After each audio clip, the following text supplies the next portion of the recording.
Prime Minister is causing division and anger in unprecedented ways with a backlash that we may never have seen in this country before. 133 First Nations suing this Prime Minister over the carbon tax. Several provinces taking the Prime Minister to court to try to stop the tax. One province refusing to collect the tax altogether.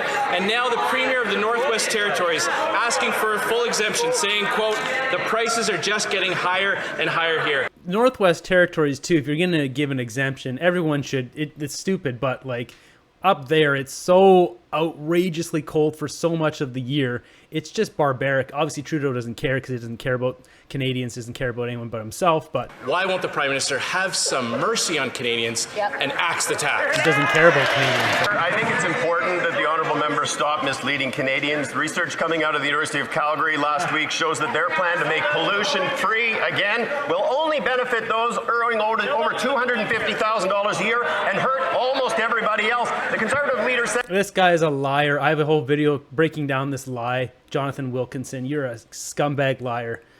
Basically, he's pulling up some numbers. Basically, if you make $50,000 as a family or less, then you're going to get like $30 a month back carbon tax. And then if it goes up to the next bracket and you get $20 and then $10. The thing is, I did the math on my other video.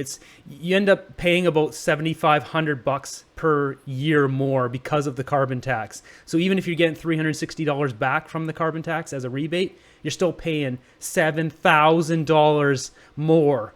Jonathan Wilkinson, he's just using the numbers because in that exact, ratio of will you get money back, will you not?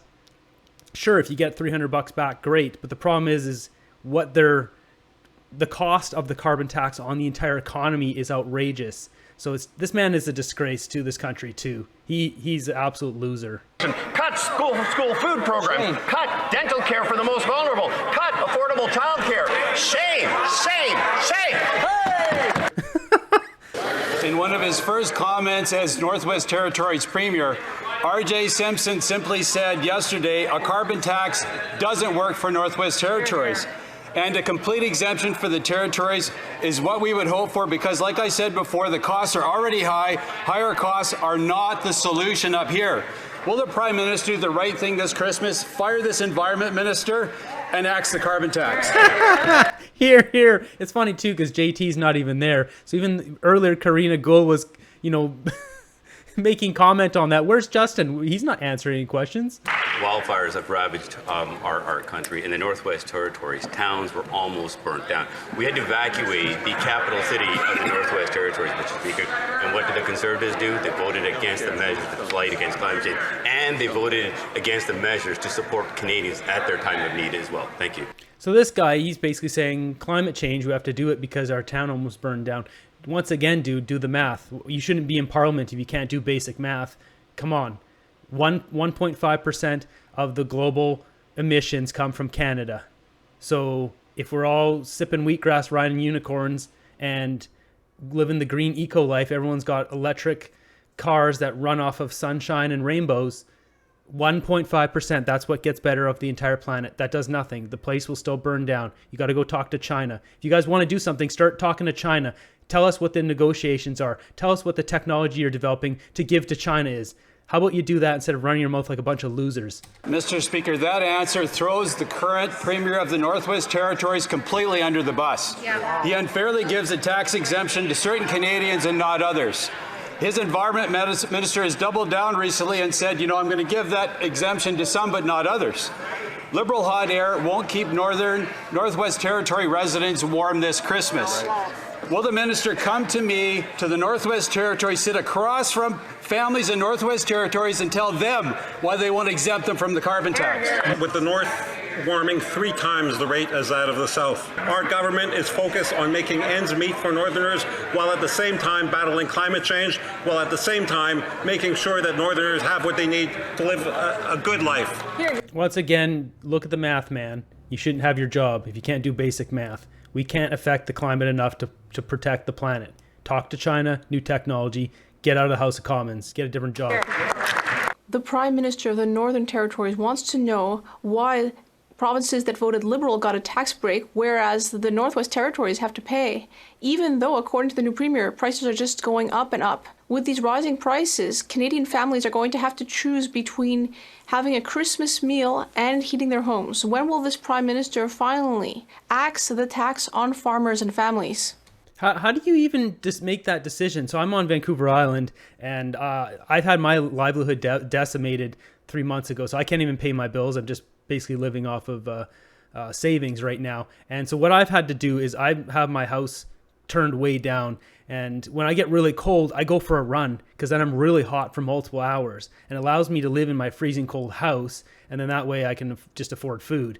But other people in Northwest Territories can't do that. It's minus 40. I live in the warmest spot in Canada, and I'm doing this, and it's like, it's cold in here right now, but I just came back from a run, so I'll be fine until I go to sleep, and then I'll, I sleep with four or five blankets, and I'm able to suffer through it. People up there cannot suffer through that. It's not like they're going to put 5 sleeping bags on and like hope for the best in minus 40. Like, you have to heat and you have to eat. I just can't believe how diabolical these Liberals are. They are just terrible existences of people. Like, just the worst. Mr. Speaker, if I were a Quebec Conservative colleague, I would be ashamed to rise this morning. Mr. Speaker, this is a shocking claim when we know that the Conservatives are just trying to change the subject so they don't have to talk about what they did last week. It's shameful, and in fact, it's a betrayal towards... Come on, man. Really?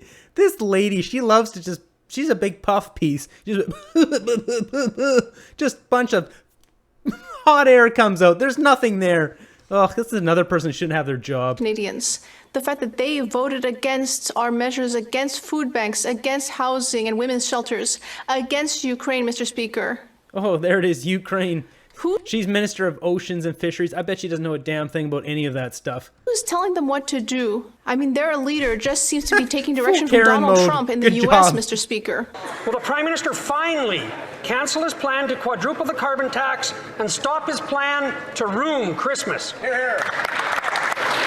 When this government came to power after 10 years of Harper and the member from Carleton, we were on track to see 12% increase in carbon emissions by 2030. Last week, we released the update on the emissions reduction plan, and it was a dramatic turnaround, Mr. Speaker. We will exceed the initial target of 30%, which we then raised to 40%. We will more than achieve the 2026 interim target, and we are on track to achieve the 40% target by 2030. Mr. Speaker, I am very pleased to say that our climate plan is working. Where is their climate plan?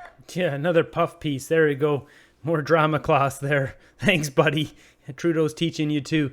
So what? If you hit all these climate goals, what does it change? 0.01% of the climate? Meanwhile, you got people sleeping in tents? It's disgraceful, man. You're not a Canadian. You're a loser. There's too many losers on that side. Well, that's where we're going to wrap up this episode. Hope you guys stay fed, stay warm. I'll see you in the next one.